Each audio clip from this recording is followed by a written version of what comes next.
Okay, welcome back, guys. Wanted to do a quick video today on something I saw. So this is not your update or anything like this, just something quite different, more of a market news basically.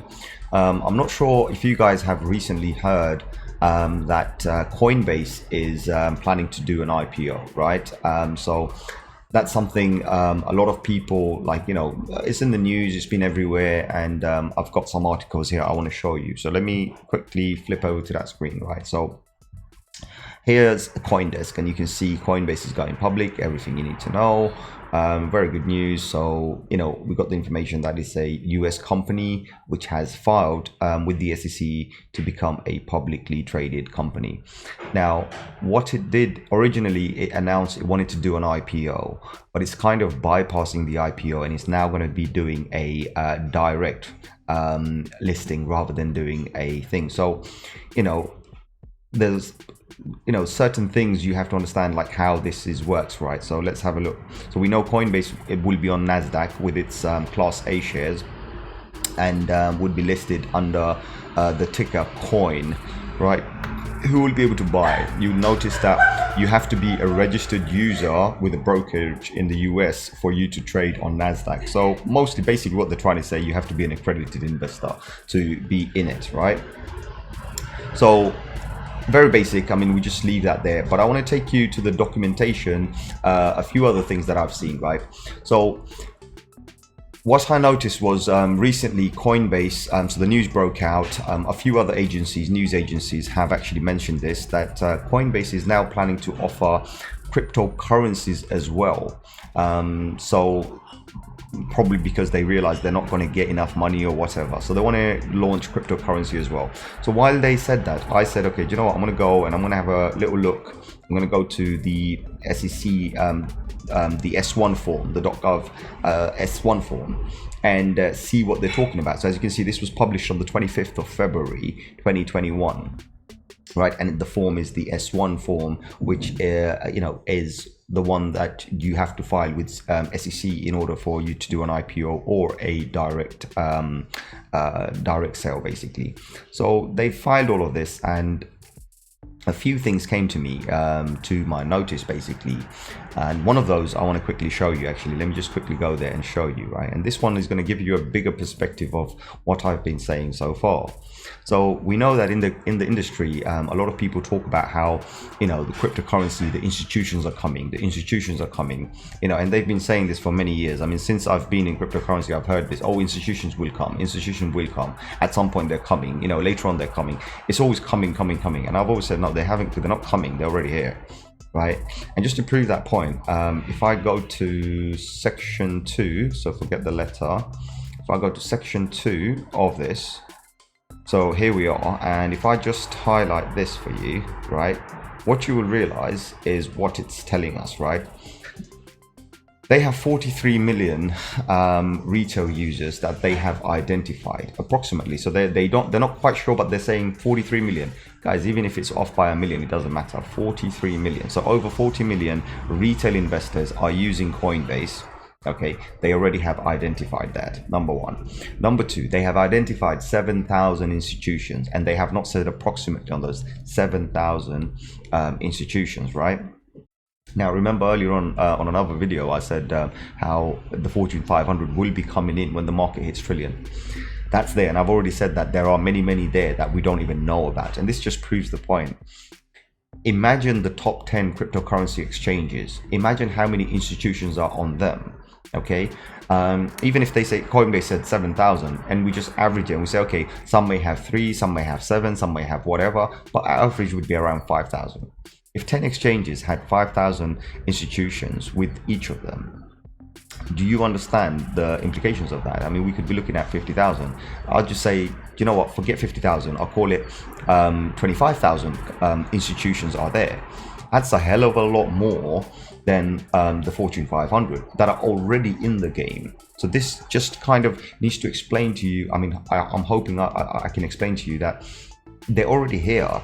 We just don't. I talk about it all the time. It's like, look, we are in the billions. This is not retail, right? Retail comes in with the news. So obviously a lot of manipulation happens in the market, where basically institutions can drive media. They have the power to drive the media.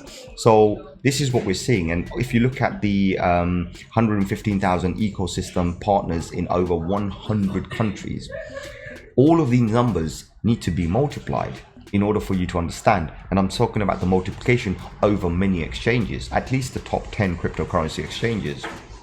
Yes, of course, most of those people are probably using the same, it's probably the same users on many exchanges. But what you have to understand is, even if it's the same users on other exchanges, I doubt they're basically just using one exchange for one thing. I doubt they're using one exchange at a time. Most probably, like me, I would use multiple exchanges. So, you know, the users do count, because it's not like someone's abandoned this and gone to another one. I believe that most people are probably using all of the exchanges because of exchange limitations and all sorts of other stuff. And I'll talk about it in other videos as well. So if you want to have a browse through other videos that I have, please do. Also, while we're on the subject, if you haven't subscribed, please consider subscribing. It does help the channel. Hit the thumbs up and share with one another, and hit the bell button if you want to see more of this kind of stuff. And also say something in the comment if you agree, disagree, or if you have anything else that you want me to talk about. So it will be very helpful for me to get some rough idea is what I'm doing, if it's good. So coming back into the subject, I want to talk about another thing. So obviously I'm kind of excited about the IPO, and I'm kind of more excited now. So the IPO, not so excited, because obviously you have to go through the whole situation of being an accredited investor, XYZ. So I might not be able to buy just yet. Maybe later on in the future, when they do release it to the public, I might be able to. But before we go into that, I wanted to quickly show you one other thing, and this is important. So I'm going to just stay here and just kind of talk about it before I show you this.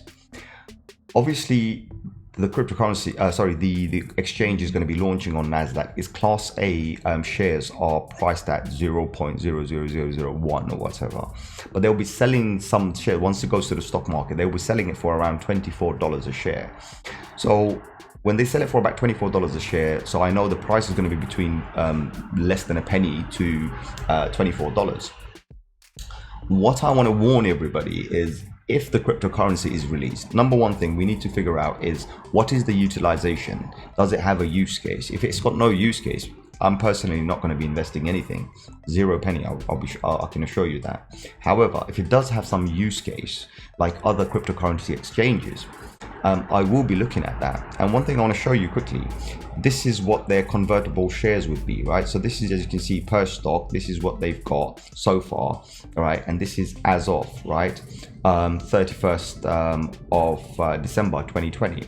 So we're looking at all of these, and this is, you can see, this is the 21 million shares of the Class A would be there, and they got the Class B as well. So looking at the cryptocurrency part of things, if they do launch, as long as the cryptocurrency itself is those, you know, within those pennies to $24 range, I wouldn't mind putting some money down. However, if I see it highly inflated, I would definitely not buy anything until the market goes through this first cycle. And what I mean by that, the first cycle, anybody who's invested right at the initial, in the beginning of the offering, who got it for those pennies, they are bound to sell it to people who are coming in. So these guys will sell it to people who come in. So for example, if someone bought it for a penny and they sell it for $24, that's 24,000% gain. So they will sell it, and then they'll probably rebuy some more because they've made profit out of you. During that particular dump cycle, we will see the market collapse a little bit. The price goes down, take a deep dive. You don't want to be the bag holder. So what you want to do, what I would do personally, I would wait for that first cycle, wait to see where the price goes to, what bottom it hits. Then I'll pick it up, because that's when I know that the big shareholders have dumped their prices, they've left, they've taken their profits, right? So they've made quick money, they've gone, we can now enter, and then we will do it. So that's what I will do, basically. I'll wait for the first cycle of the dumping to go, because, you know, hypes, you got to be really careful about these, right? So that's it. I am excited if the coin comes out, and if it has utility, I'm very excited. So I just want to warn you guys on this one today. You know, just something completely different. You know, there are things happening, and obviously Coinbase can realize that, okay, you know, you've got we're going to do this public listing and we might be worth in the millions, but they're probably looking at Binance and they're saying, well, hold on, Binance is like worth 40 billion. So let's go around those figures as well, because Binance doesn't have an IPO, but Binance listed its own coin. It's listed its own coin on its own exchange, and Binance coin right now is performing very well. So I think it's going to perform even further, even better. I mean, currently we're looking at about $200 and something a Binance coin. I could easily see this going to 3 times that, possibly even 4 times that. So we could be seeing a close to $1,000 Binance coin, based on how Binance coin economics work. Binance currently has, I think, 153 or 52 million coins available in the market, and Binance is planning to get rid of the 50 and only keep 100 million coins in the future. So that's going to be its market capitalization in total. And I like that. That means a deflationary mechanism, right? So it will deflate up to a certain amount, which is okay, which is really good, right? Because more and more people will get interested, and more people will have the demand to use the coin, as long as Binance doesn't mess up, obviously. And over time, I mean, you can see good potential for it. So obviously, if Coinbase does the similar kind of thing, I see good potential. So other than that, guys, I hope this was informative, and I'll see you on another one. Take care.